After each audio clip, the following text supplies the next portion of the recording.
সবাইকে আসসালামু আলাইকুম। অনেকে পিনাকির একটি ভিডিও দেখে অনেকেই সেই ভিডিওটা আমাকে ফরওয়ার্ড করছেন, আমি দেখতে পাচ্ছি। আপনাদের উদ্দেশ্যে আমি জাস্ট কয়েকটা উত্তর দিই। দেখেন, একটা বিষয় কি, আমি সহজ একটা কথা বলি, আমি মোটেও এটা নিয়ে বিভ্রান্ত না। কারণ বিষয় হচ্ছে কি, পিনাকি কেন, পিনাকির বাবারও ক্ষমতা নাই আমাকে নিয়ে এটা প্রমাণ করার যে আমি চাঁদাবাজি করছি। আর আমাকে যারা চিনে, কেমত হলো সেটা প্রমাণ করতে পারবে না যে আমি মেজর রেজা কোথাও চাঁদাবাজি করছি। সো পিনাকি বরং আমাকে উপকার করছেন, পিনাকি আমাকে প্রমোট করে দিয়েছেন। কারণ এটার উসিলায় মানুষ আমার চেহারা দেখবে, আমাকে নিয়ে ঘাটাঘাটি করবে, সত্যটা জানতে পারবে।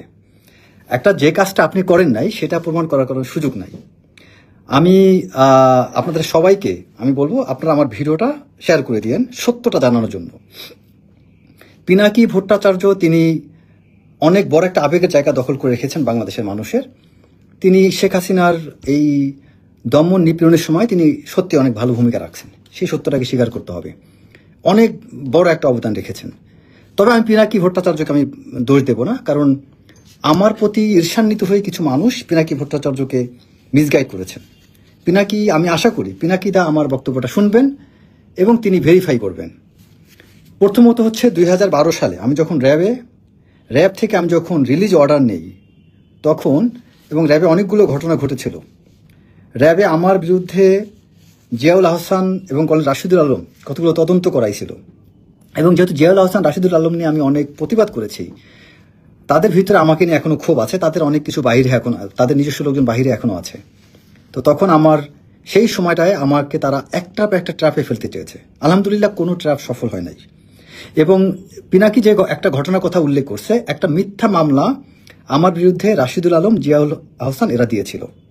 সেই মিথ্যা মামলার কারণে আমার তখন, আমি এটার জন্য দীর্ঘদিন ভুগছি। বাট আমার যে ঘটনা ঘটে তার এক বছরের অধিক সময় পরে কিন্তু আমি চাকরি ছাড়ি। এখানে যে কথা বলতে এই ঘটনার কারণে আমাকে বের করে দিছে, সম্পূর্ণ মিথ্যা কথা। আমি প্রিমিচুয়ার রিটায়ারমেন্টে এসে আমি কিন্তু আর্মির স্বাভাবিক লাইফ লিড করতেছি, এবং আমাকে যে মিথ্যা মামলা দেওয়া হয়েছিল সেই মামলায় কিন্তু আমি খালাস প্রাপ্ত, এবং এই মামলার রায় দিয়েছে 5ই আগস্টের পরে। এখন আপনারা চিন্তা করেন, যেই মামলাটা 2012 সালে দিল, সেই মামলা আপনি 24 সালের 5ই আগস্টের পরে রায় পেলেন। এটার দ্বারা কি বুঝায় আপনারা চিন্তা করেন। এটার দ্বারা কি বুঝাইতে পারে যে একটা মানুষ তার বিরুদ্ধে একটা ষড়যন্ত্রমূলক মামলা দিল, এবং সেই মামলার রায়ে পরিষ্কার লেখা আছে যে এটা একটা ষড়যন্ত্রমূলক মামলা, এবং যে বাদী যারা ছিল তাদেরকে অমানবিক টর্চার করে, নির্যাতন করে আমার বিরুদ্ধে 164 করাইছিল। এটা রায়ে লেখা আছে।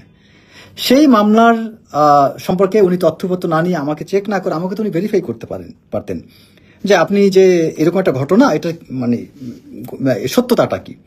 যে কোনো একজন সাংবাদিক বা যে কোনো একজন ব্যক্তি কারোর সম্পর্কে একটা বক্তব্য দিলে তার তো মতামতটা নেওয়া উচিত। তিনি আমার মতামতটা নেননি।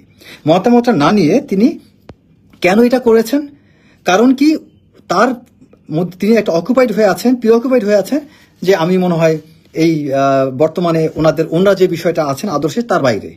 কিছুদিন আগেও তো ভাই একসাথে একই লাইনের উপর লাইভে এসে বক্তব্য রাখলাম, তখন তো আপনিও আমার সাথে লাইভে ছিলেন। আপনি এতদিন তো আমার দোষ খুঁজে বের করেননি। 12 সালের দোষ এখন আপনি টেনে আনলেন কেন? আর সে একটা ষড়যন্ত্রমূলক মামলা ছিল, সেই মামলাটাকে আপনি চাঁদাবাজিতে রূপ ধারণ করছেন। আমি 2012 সালের পর অদ্যবধি আমি কোনো একটা জায়গায়, কোনো একটা অড ইনসিডেন্ট, আপনি আমাকে একটা নিউজ, একটা কিছু আমাকে দেখান যে আমি এখানে এটা করছি। আর আপনি যেই ঘটনার কথা বলতেন, সেই বাদী তার স্টেটমেন্ট আপনি নেন, যেখানে সাক্ষী তাদের স্টেটমেন্ট নেন, মামলা তদন্ত কর্মকর্তা তার স্টেটমেন্ট নেন, আপনি কারো কোনো স্টেটমেন্ট নেন নাই। আমাকে জিজ্ঞেসও করলেন না, ধাম করে আপনি একটা জায়গায় একটা দিয়ে দিলেন, আপনার স্টেটমেন্ট দিয়ে দিলেন যে আমি বিএনপিতে এমন লোক ডেকে নিয়ে আসছে যে একজন চাঁদাবাজ। কেন এই কথাটা আসছে সেটা আপনাদেরকে বলি। কারণ হচ্ছে, আমি বিএনপির কোন একটা প্রোগ্রামে যোগ দেওয়ার কারণে যখন আমি কিছু বিষয় লাইমলাইটে আসলাম, বিএনপির মধ্যে অনেক বড় একটা গ্রুপ, তারা তাদের জেলাসি থেকে ঈর্ষান্বিত হয়ে আমার পিছনে লেগে গিয়েছে, এবং তারা মনে করতেছে এগুলো করে আমাকে থামিয়ে রাখতে পারবে। আমি থেমে থাকার মানুষ না, আমি আপনাদের কারণে থামবো না। আমি যদি থেমে যাই সেটা আমার নিজের কারণে আমি থামবো, এবং আমার সম্পর্কে কোনো তথ্য প্রমাণ ছাড়া এই যে বিভ্রান্ত ছড়াচ্ছেন, এতে আমার কোনো ক্ষতি হবে না। যারা আমাকে চিনে জানে, আমার আশেপাশের, তারা কেউ আমাকে ত্যাগ করবে না। ত্যাগ করবে তারাই যারা আমাকে চিনে না। আর যারা আমাকে চিনে না, জানে না, আমার সম্পর্কে সঠিক মূল্যায়ন করতে পারবে না, তাদের মতো মানুষ আমার দরকারও নাই। সো পিনাকিদা, আপনাকে আমি অনুরোধ করব, একটা বিষয় ভালো করে জানার চেষ্টা করেন, এবং এরকম মিথ্যা তথ্য ছড়িয়ে নিজের অবস্থানটাকে বিতর্কিত করবেন না। আপনি যখন কোনো একটা তথ্য প্রচার করবেন, যখন তথ্যটা মিথ্যা হবে, তখন আপনি আপনার গ্রহণযোগ্যতা হারাবেন, আমি আমার গ্রহণযোগ্যতা হারাবো না। মানুষ সত্য জানার পরে মানুষ বরং আমার প্রতি তাদের সিম্প্যাথি কাজ করবে। আমি গত 17 বছর কি করছি এবং আমি কি কি ভূমিকা রাখছি এটা সব মানুষ জানে, বাংলাদেশের বহু মানুষ জানে। সো আপনি আমার পিছনে আপনাকে কারা লাগিয়েছে সেটা আমি জানি।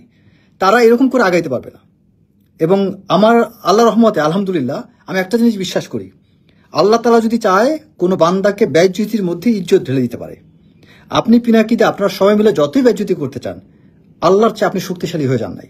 সো আপনারা কিছুই করতে পারবেন না আমার এগুলো করে, কোনো কিছুই আপনারা করতে পারবেন না। কারণ আমার কাছে ডকুমেন্টারি এভিডেন্স আছে। I am released from that accusation. যে অভিযোগ আনা হয়েছে অফিসিয়ালি সেটা থেকে আমি মুক্ত, কোর্টের মামলার রায়ে। সো সেই বিষয়টা নিয়ে আপনি আমাকে এইভাবে দোষী করা, আমাকে নিয়ে আজে বাজে বক্তব্য রাখা এটা আমি আপনার না মানুষের বিবেকের উপর ছেড়ে দিলাম। যে মিথ্যা কেস দেওয়া হয়েছে, যে মিথ্যা কেসের উপর আমার কোর্টের রায় আছে, সেই মিথ্যা কেস নিয়ে আপনি এরকম বিভ্রান্তি ছড়াবেন না। আর আমি ইলিয়াস হোসেন কনক সরোয়ার আপনাদেরকে অনুরোধ করব, আপনারা আমাকে পার্সোনালি ব্যক্তিগতভাবে চিনেন, আশা করি আপনারা পিনাকি দাকে সত্যটা বুঝাবেন। এবং যার যত বিষয় আছে, যে কোনো কঠিন প্রশ্ন আমাকে দরকার লাইভে এনে আপনারা আমাকে প্রশ্ন করেন, আমি প্রস্তুত আছি।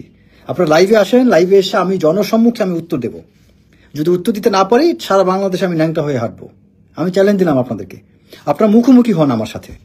এইরকম হুটহাট করে একটা মানে কি বলা যায় যে খুব মানুষের জন্য ভাইরাল করার মতো কিছু একটা দিয়েন না। এতে কি হচ্ছে জানেন, কিছু মানুষকে একটু সাময়িকভাবে বিনোদন দিতে পারবেন এবং একটা পক্ষ হয়তো বা খুশি হবে।